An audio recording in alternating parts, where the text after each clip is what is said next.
Talk to me about when you went from, and you had mentioned this earlier, really kind of wanting to be a part and be the creative behind the direction of that image, to more like collaborating with, other people in your firm, with the client, and really trusting their opinion to make the image as good as it could be.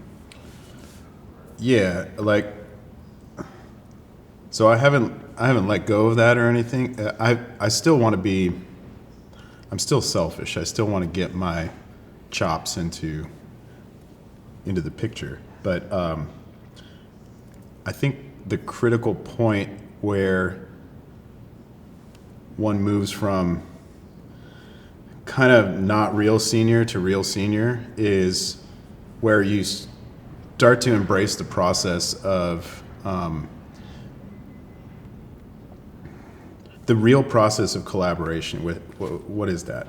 So on commercial work, the actual process has to do with a construction and deconstruction completely. Yep. And I don't mean that technically. I mean that you're going to push that image to a really developed place based on the brief, and naturally it's kind of your product. Yep. Product. There's ownership, so you're going to be in love with that, and then the creative's going to change.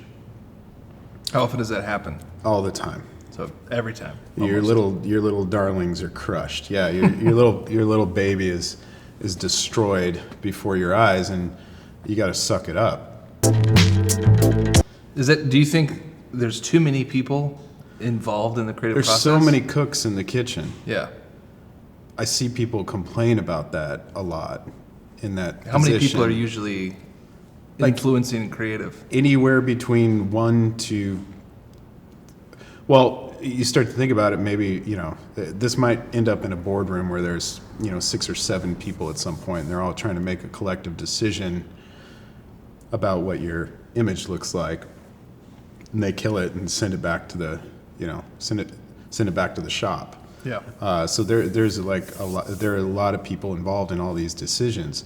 There's it's not just the creative. You might be working with an art director, and then they got to get your work approved by the CD.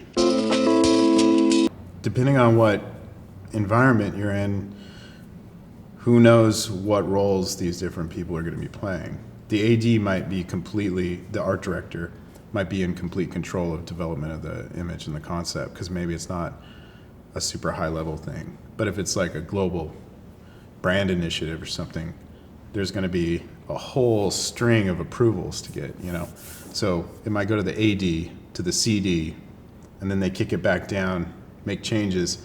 Then it might get past the CD and it might go to the product people. And they look at it and they go, oh, you shot it with the wrong shorts. And then you're like, but we're almost done, right? So if you're thinking in that old way or that underdeveloped way, you're like, we can't do this right now, you guys should have known, or you could do you can make all these complaints and get all wrapped up.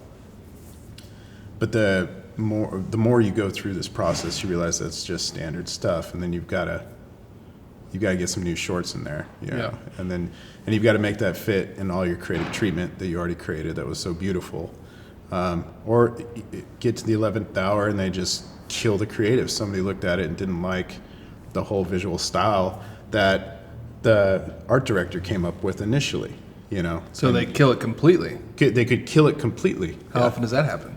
That happens with a regularity that's surprising. Let's just say that. Or they're like, I don't like that background. Put a completely new background in there.